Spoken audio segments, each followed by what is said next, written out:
बिस्मिल्लाहिर्रहमानिर्रहीम। अस्सलामु अलैकुम। मैं मुदस्सिर शाही एडवोकेट और आप देख रहे हैं लीगल इश्यूज़। आज हम बात करेंगे कि पुलिस ऑफिसर अगर बददियानत हो गया है, कोई उसका रिश्तेदार या कोई ऐसी चीज़ है, कोई सिफारिश उससे हो गई है, कुछ पैसे उठा लिए उसने और क्रिमिनल केस जो रजिस्टर्ड हुआ है उसमें वो तफ्तीश अच्छे तरीके से नहीं, दोनों पार्टियों का इशू हो सकता है। मिसाल के तौर पर किसी जालिम ने जनाब जुर्म कर दिया, हमने FIR दर्ज करवा दी।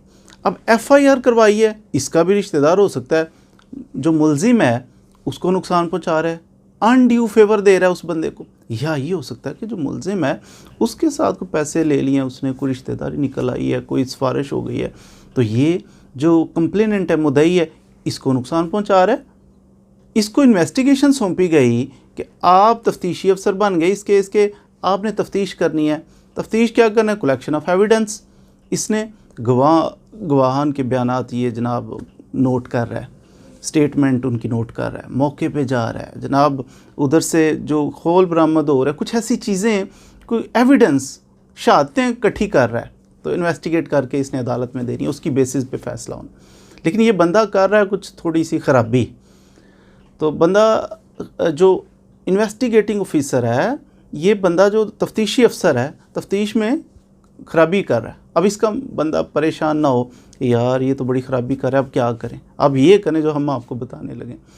अगर क्रिमिनल केस के अंदर तफ्तीशी अफसर कोई ख़राबी पैदा कर रहा है, अनड्यू फेवर किसी पार्टी को दे रहा है, तो दूसरी पार्टी को क्या चाहिए? बेशक वो मुद्दई हो दावे का या मुल्ज़म हो, जिसको तकलीफ़ पहुँची है कि ये नाजायज़ कर रहा है, वो जिसको तकलीफ़ पहुँचे फ़ौरी तौर पर एक एप्लीकेशन लिखे अपने DPO साहब को, आपके ज़िला लेवल के ऊपर जो आपके ऑफिसर हैं, हेड हैं, जो डिस्ट्रिक्ट पुलिस के जो हेड हैं यानी DPO हैं, उनको एक दरख्वास्त लिखे कि जनाब, और साथ लिखे रीज़न कि ये जो तफ्तीशी अफसर हमारे केस में फ़लाँ FIR नंबर है, फ़लाँ डेट है, फ़लाँ थाना है, इसमें फ़लाँ तफ्तीशी अफसर है, तो वो अनड्यू फेवर दे रहा है दूसरी पार्टी को, क्योंकि दूसरी पार्टी जो उसकी फूफी का बेटा है, फूफी का दामाद है, तो उस वजह से ये फेवर दे रहा है।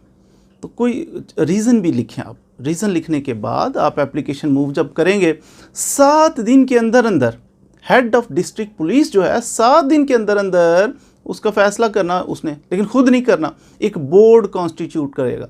कैसे बोर्ड बनाएगा कि उसके अंदर एक SP लेवल का बंदा जो चेयरमैन होगा उस बोर्ड का, और 2 साथ DSP, ये 3 बड़े अफसर हैं, 2 DSP हैं और उनका चेयरमैन जो है इस बोर्ड का वो है SP लेवल का बंदा। ये 3 बंदों का बोर्ड बना देगा।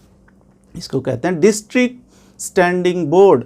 अब डिस्ट्रिक्ट स्टैंडिंग बोर्ड अपनी फाइंडिंग देगा, रिकमेंडेशन देगा कि इस तफ्तीश को तब्दील होना चाहिए या नहीं।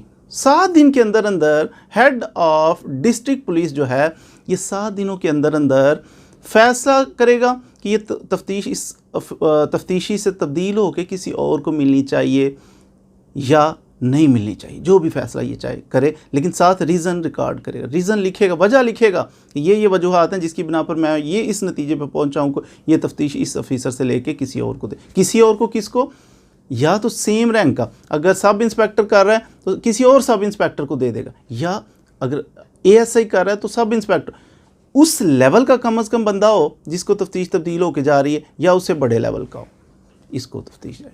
मिसाल के तौर पर आप मुतमिन नहीं है कि हमारे ज़िले का जो बड़ा अफसर है पुलिस का, हेड ऑफ डिस्ट्रिक्ट पुलिस है, DPO है, उसने फ़ैसला हमारी दरख्वास्त का जो किया स्वाद नहीं आया, गलत हो गया फ़ैसला, हम मुतमिन नहीं हैं, हम तो तफ्तीश तब्दील कराना चाह रहे थे, सॉलिड रीज़न भी थी और इसने तब्दील ही नहीं की, फिर आप एप्लीकेशन देंगे उससे बड़े ऑफिसर को। अब ये होगा रीजनल स्टैंडिंग बोर्ड।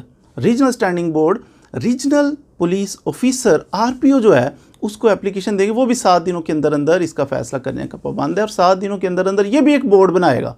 ये बोर्ड जो है ये 3 SP पे मुश्तमिल होगा। वो नीचे तो DSP थे ना 2, ये 3 SP लेवल के बंदे होंगे, उनका बोर्ड बना देगा और उन्हें कहेगा आप डिसाइड करें। सेम उसी तरह ये भी रीज़न रिकॉर्ड करके तो फिर फैसला करेगा 7 दिनों के अंदर अंदर। बोर्ड अपनी सजेशन देगा, इसको रिकमेंडेशन देगा कि तफ्तीश तब्दील होनी चाहिए या नहीं होनी चाहिए। फिर ये 7 दिनों के अंदर अंदर फैसला करेगा, या तो तफ्तीश तब्दील करेगा या नहीं करेगा, जो भी सूरत हाल हो। आपको उसका फ़ैसला भी पसंद नहीं आता, फिर आप क्या करेंगे? आप उससे बड़े अफसर के पास जाएंगे। ये है स्टैंडिंग रिव्यू बोर्ड, यानी आप पंजाब लेवल के आप प्रोविंशियल लेवल के ऑफिसर के पास, आईजी के पास चले जाएंगे। प्रोविंशियल लेवल का जो police officer, provincial police officer को आप एप्लीकेशन देंगे, वो 30 दिनों के अंदर अंदर फैसला करने का, नीचे वाले जो 2 थे वो 7-7 दिनों में फैसला करेंगे, ये 30 दिन टाइम है इसके पास फैसला करने के लिए। ये अब क्या करेगा, डीआईजी एक अपॉइंट करेगा, डीआईजी और साथ 2 एसपी, इन बंदों का बोर्ड बनाएगा, इसको कहते हैं स्टैंडिंग रिव्यू बोर्ड। ये फैसला करेगा 30 दिन के अंदर अंदर और अपनी रिकमेंडेशन देगा प्रोविंशियल पुलिस ऑफिसर को कि जनाब अली हमारी ये रिकमेंडेशन है, ये तफ्तीश तब्दील होनी चाहिए या नहीं होनी चाहिए। फिर उसके मुताबिक बड़े अफसर साहब जो हैं पंजाब के या किसी भी सूबे के, वो फिर तफ्तीश को तब्दील करेंगे या नहीं करेंगे। तो ये तरीक़ाकार है कि पुलिस ऐसा नहीं है कि बेलगाम है, पुलिस जो चाहे तफ्तीशी, उसके हाथ में तफ्तीश आ गई, अब हम मजबूर हो गए हैं कि यही ऐसे ही चलेगी। ना ना ना, मजबूर नहीं है हम, कानून हमें बड़ी प्रोटेक्शन देता है, कानून बड़े प्यारे हैं हमारे, बहुत अच्छे हैं कवानीन। यहाँ एडमिनिस्ट्रेशन ऑफ जस्टिस के लिए बड़ा काम हुआ है, लेकिन अनफॉर्चुनेटली ब्लंडर हम लोग ही तो करते हैं। तो ये हमारे पास ऑप्शन मौजूद है कि जब भी थाने के अंदर तफ्तीशी अफसर कोई हैंकी फैंकी करे तो फ़ौरन दरख्वास्त दे दे। एक तो उसके मिसकंडक्ट करे, कुछ गलती करे, उसके अलहदा उसके ख़िलाफ़ दरख्वास्त दें, लेकिन उससे तफ्तीश छीन लें, वापस आपसे नहीं करवानी तफ्तीश, आपका राइट है, आप पाकिस्तान के सिटीज़न हैं। उससे जनाब ये तरीक़ेकार है, सबसे पहले डिस्ट्रिक्ट लेवल पे, रीजन लेवल पे, फिर प्रोविंशियल लेवल पे कैसे कैसे बोर्ड कॉन्स्टिट्यूट होता है, किस तरह डिसाइड होता है, कितने दिनों में डिसाइड होता है। उम्मीद है आपने इसके बारे में कुछ ना कुछ मालूमात हासिल कर ली होंगी, ख़ुद भी जानिए और दूसरों को भी ये मालूमात फॉरवर्ड करें ताकि इल्म का ये सिलसिला बढ़ता चला जाए और हमारी तमाम नेशन जो है उनको एक वक्त आए कि कानून से आगाही हो, किसी हद तक तो होनी ही चाहिए। तो मज़ीद वीडियोज़ के लिए हमारे साथ रहिए, चैनल को सब्सक्राइब भी कीजिए और वीडियोज़ को शेयर भी करें। अगर कोई आपको मसला हो तो आप कमेंट सेक्शन में कमेंट करके हमसे पूछ भी सकते हैं। Thank you very much.